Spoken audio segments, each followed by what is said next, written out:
Kailangan natin mga kalol, mga gabi na tanghali kung saan makayo nasulok na mundo. Ngayong araw ito ay bibilangin natin yung pera na panghagi sa Miss Kulon sa birthday niya sa Putong. Bilangin natin kung magkano ang inabot nito mga kaidol. Ito po yung pera para sa Putong nyo. Isang daan, bilangin ito isang daan yung kuhan. Yung 20. 20 isang daan. 20.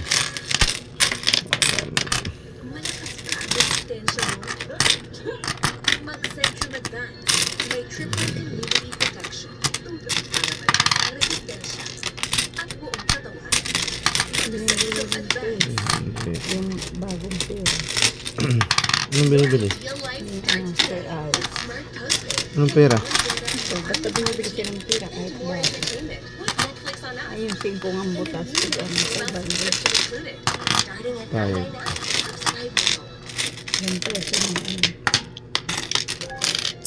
Tama nga. Wala yung kaya magkano inaabot nito.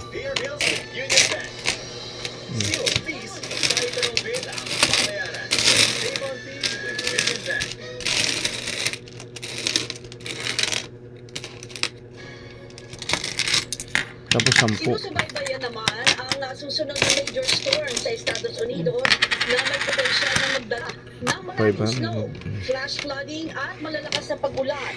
Ito ang humahataw na balita ni Abby Valdez.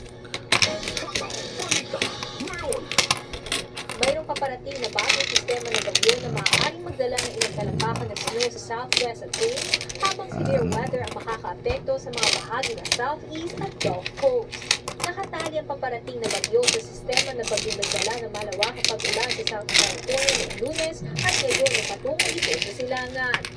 Mapuputol ang bagyo mula sa northern jet stream at ito ay magiging loose upper level low pressure system sa southwest kung saan nagsisimulang bumagal ang sistema. Medyo limitado lamang ang cold air subalit magiging sapat ang Arctic air upang ang sistema ay makapagdulot ng snowstorm sa mga bahagi ng Arizona, New Mexico, Sampo nagkuha ka 10? Magdadala naman ng malakas na ulan at pag-agos ng moisture mula sa Pacific Ocean at Gulf of Mexico sa mga bahagi ng Texas at Oklahoma at aabot din sa haba ng Gulf Coast sa noong nakaraang linggo na nakaranas ng historic blizzard.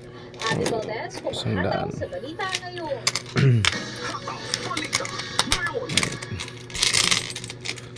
Nasunog ang isang Airbus A321 ng Airbusan sa Gimhae International Airport sa South Korea, Martes ng gabi. Patungo sana ng Hong Kong ang naturang eroplano nang magbiyabang buntot na bahagi nito. Ligtas na nakalikas ang 169 passengers at 7 crew, bagamat may ilang bahagyang nasugatan. Iniimbestigahan pa ang sanhi ng sunog.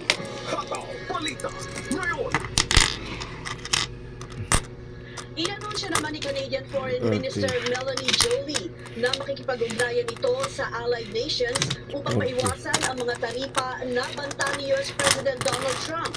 Mula sa Toronto, Canada, may humahataw na balita si Oralyn Quijano. Namuguluhan ako.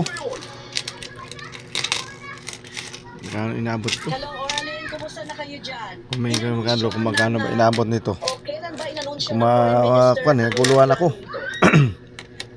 Marie, noong Lunes, inanunsyo ni Melanie Joly, Foreign Minister ng Canada. Yan, 20 to. Yan, 20. Yan, mga ito siguro mungit kumulang. Ihagis ito sa putong ng miss ko sa Marinloque sa February 8 mga kaidol. Pero hindi ako kasama kasi may pasok ako.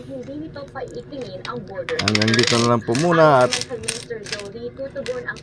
shout out po sa ating lahat. Shout out po kay RMG Abaka sa Iloilo,